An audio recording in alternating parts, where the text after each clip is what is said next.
Alors que le fait de s'exprimer correctement, le fait d'avoir des références culturelles, ça assoit une autorité. On peut le voir de toute façon avec le traitement qui est fait aux footballeurs.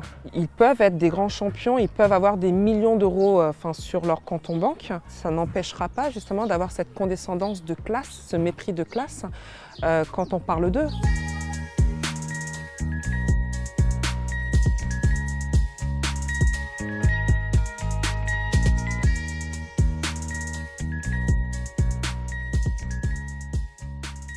Enfant, j'étais aventurière. L'école ne m'intéressait pas parce que en fait, j'ai été élevée un peu en plein air, comme les poules. Et les mètres carrés qu'on n'avait pas à la maison, en fait, on les récupérait à l'extérieur. Ce qui m'intéressait, c'était découvrir le quartier avec les autres gamins. D'autant plus qu'à l'époque, dans le 20e arrondissement, il y avait énormément de terrains vagues. Et donc pour nous, c'était des terrains de jeu quasi infinis. On était des vrais explorateurs. Nous, le dessin animé de référence, c'était Tom Sawyer, partir à l'aventure. C'est-à-dire qu'on partait le matin, on rentrait pas forcément à midi, et on se donnait rendez-vous, filles, garçons, et on allait visiter les immeubles insalubres. Donc, au fait, on s'amusait aussi à se faire peur. Il y avait aussi le parc de Belleville qui était pas loin. Nous, ce qu'on aimait à l'époque dans ce parc, c'était les toboggans. On les appelait les toboggans géants. On n'avait pas peur parce qu'on était en groupe. C'était extraordinaire. Ce sont des souvenirs extraordinaires, des souvenirs d'une enfance heureuse. Du jour au lendemain, en fait, on nous dit qu'il va falloir aller à l'école, être assis derrière un pupitre pendant de longues heures, de longues journées. Et donc, j'ai eu un peu de mal, au fait. Et je me suis ennuyée à l'école pendant un certain temps. Mais je sais qu'au CP, en fait, je ne m'intéresse absolument pas à ce qui se passe dans la salle de classe. Moi, ce qui m'intéresse, c'est que la journée se termine et retrouver la vie du dehors. Ma mère travaillait de nuit et quand elle est absente, elle veut savoir où se trouvent ses enfants. Et la boxe va commencer comme ça. Mais c'est vraiment le hasard. Pour ma mère, c'est un moyen de garde. Née en 1978 à Paris, fille d'émigrés maliens, c'est du haut de ses 12 ans qu'elle remporte chez les Benjamins le titre de championne de France de boxe française. En 1999, Aya Sissoko domine sa catégorie en obtenant les titres de championne de France et championne du monde de boxe française amateur. Elle confirme son titre de championne du monde de boxe française en 2003, faisant preuve d'une technique remarquable et d'une farouche volonté de vaincre. La pratique de la boxe, ça va m'apporter une rigueur, ça va m'apprendre aussi à être endurante, à résister face à l'adversité, à résister dans l'effort, à découvrir mon corps. Il va devenir mon outil de travail, donc à le respecter, à en prendre soin. Je vais apprendre aussi que je suis forte. Je suis en capacité de m'astreindre à des entraînements qui sont longs, qui sont durs. Et puis je vais aussi apprendre à occuper l'espace, parce que la boxe est considérée comme un sport dit d'homme. Et donc moi je suis une petite gamine qui arrive dans un sport où les femmes sont très peu nombreuses. Et donc je vais apprendre à m'affirmer, à prendre ma place. Ça va être aussi un formidable outil pour extérioriser ma colère, pour ne pas m'abîmer moi-même ou abîmer celles et ceux qui m'entourent. En fait, la boxe va précéder finalement les mots. J'ai été triple championne du monde de boxe. Lors de la finale des championnats du monde à New Delhi, je me blesse gravement. Je sais qu'il faut que je reprenne mes études. Et j'apprends, quelques mois après, que Sciences Po ouvre ses portes aux sportifs de haut niveau. Et l'aventure commence comme ça. Alors c'est beaucoup de travail. J'avoue que je m'y attendais pas. J'ai sous-estimé la somme de travail qu'il fallait fournir. Mais ça va, je suis allée à bonne école, j'ai été sportive, travailler, on sait ce que c'est. Et puis je sais aussi que c'est une opportunité qui se présentera pas. Donc je me donne à fond. Il y a énormément de professeurs qui vont m'aider tout au long de mon parcours et des professeurs avec qui je suis encore en contact. Si je devais en citer une, c'est Emmanuelle Hussement-Perrin, que j'ai rencontrée lorsque j'étais à Sciences Po. C'est une femme extraordinaire et puis j'ai une anecdote la concernant. Je sais que je l'avais appelée à l'époque parce que j'étais au bord du burn-out parce que énormément de travail. Et donc je l'appelle en lui disant écoutez là je sais pas, j'y arrive pas, j'ai du mal, j'arrive pas à structurer le devoir que je dois vous rendre. Et elle me dit écoutez venez à la maison. Moi déjà je bug. Moi j'ai jamais eu l'habitude qu'un prof me dise venez chez moi. Pour moi, c'est juste hallucinant. Donc je sonne à l'interphone, personne ne répond. Là, je me dis, tu vois, voilà, les choses rentrent dans l'ordre. C'est toi qui as mal compris. Donc, finalement, elle m'ouvre la porte. Elle me dit, excusez-moi, j'étais dans mon trou juif, je ne vous ai pas entendu. Et moi, je bug. Je me dis, Qu'est-ce qu'elle me raconte? Ça me dit, mais vous avez jamais lu Romain Gary? Madame Rosa, je lui dis, non, je connais pas. Elle me dit, écoutez, lisez-le, ça va être génial. Mais juste la manière dont cette femme me parle. Parce qu'elle aurait pu me parler de manière hyper condescendante, mais attendez, Romain Gary, c'est un classique de la littérature française. Mais juste la manière dont elle me parle, déjà, je me dis, waouh. Cette femme avait compris effectivement qu'on n'est pas, ce capital culturel ne faisait pas des gens moins intelligents. C'est juste qu'on n'avait pas juste les mêmes chances. Que nous aussi avions d'autres luttes à mener et que ça justifiait aussi ce manque de bagages. Et rien que ça, en fait, c'était extraordinaire.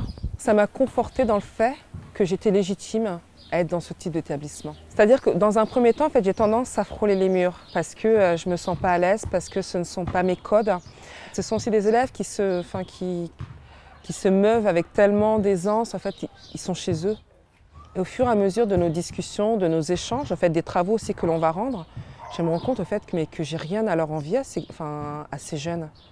Que mon expérience, que le parcours qui est le mien, au fait, m'apporte une connaissance sur le monde qui est une véritable plus-value pour ce type d'établissement. Et ça, c'est vraiment important de le dire aux jeunes adultes issus de quartiers populaires. En fait, on a besoin de vous. Et c'est pour ça en fait, qu'on vous prend de ce type d'établissement. J'ai pris la décision de poursuivre mes études parce que, d'une part, je n'ai jamais conçu la boxe comme un moyen de m'élever socialement. C'est-à-dire qu'on a tendance à imposer le discours selon lequel, quand on est enfant de pauvres, quand on grandit dans un quartier populaire, que le sport serait le seul moyen d'émancipation pour nous. Absolument pas. Pour moi, il y avait cette volonté de continuer à nourrir mon cerveau, à grandir intellectuellement, à m'émanciper aussi. Je savais que ça passerait par les études. Et puis les études, qu'on le veuille ou pas, de toute façon, c'est une manière d'imposer le respect. J'étais là témoin du sort qui était celui de ma mère, parce que ma mère savait ni lire ni écrire. Je voyais comment on la maltraitait. Et pour moi, c'était hors de question. Et ma mère, dès le départ, m'avait dit « c'est parce que je ne sais ni lire ni écrire, que c'est compliqué, que je suis dépendante. » Et que les gens, effectivement, peuvent me parler, s'exprimer avec mépris, avec arrogance me concernant. Et donc ça, c'est quelque chose qui m'a toujours accompagnée. C'est-à-dire, sois autonome, et ton autonomie passera aussi par un minimum de bagage culturel. Moi, quand je parle de la réussite dans le sport et dans la réussite dans les études ou même dans le fait d'écrire des livres, le traitement ne vous considère absolument pas de la même manière. C'est-à-dire que le fait de dire « ah, j'ai été championne du monde », les gens sont impressionnés, etc. Mais ça reste le corps. Alors que le fait de s'exprimer correctement, le fait d'avoir des références culturelles, ça assoit une autorité. On peut le voir de toute façon avec le traitement qui est fait aux footballeurs. Ils peuvent être des grands champions, ils peuvent avoir des millions d'euros sur leur compte en banque. Ça n'empêchera pas justement d'avoir cette condescendance de classe, ce mépris de classe quand on parle d'eux. Le nombre de journalistes qui m'ont posé cette question, maintenant vous êtes partis, donc vous avez réussi. Non, à aucun moment mon objectif ça a été de quitter les miens. À aucun moment, mon objectif, ça a été d'appartenir à votre groupe.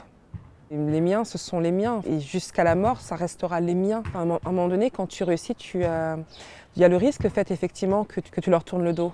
Et ça, il faut rester vigilant. D'ailleurs, dans le livre, à un moment donné, je dis, j'ai failli. J'avais fourni tellement d'efforts pour m'extraire de ma condition sociale que je m'étais dit à un moment donné, je vais pouvoir jouir du fruit de mon labeur. Le fait de revenir sur le terrain, je me suis dit, mais non, ce serait renier les tiens. Et vous revenez aujourd'hui avec un livre fort, puissant, qui bouscule, qui fait réfléchir, au nom de tous les tiens au seuil. C'est une lettre à votre fille pour lui expliquer d'où elle vient, lui raconter d'où elle vient et lui dire ce que c'est d'être noire aujourd'hui en France.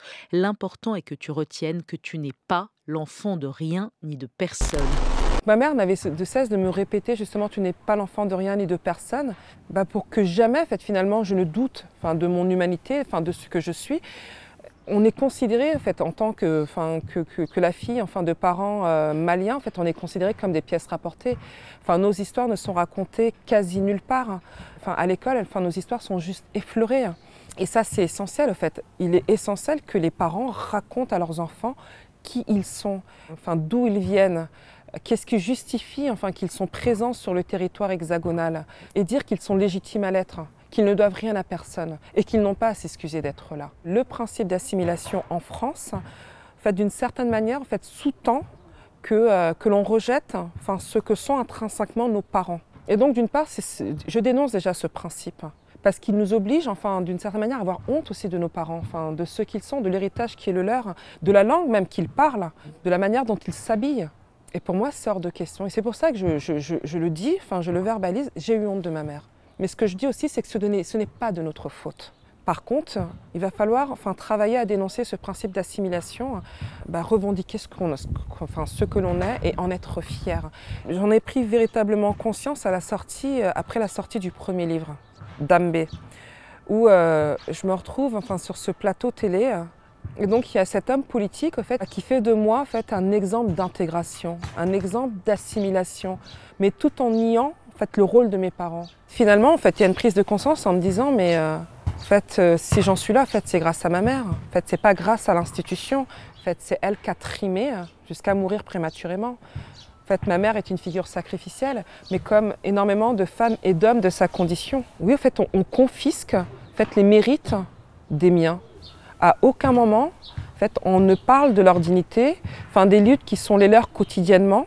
C'est l'expression que j'utilise dans le livre. La société française doit être toujours gagnante. C'est-à-dire nos réussites doivent lui appartenir. Et ça sort de question.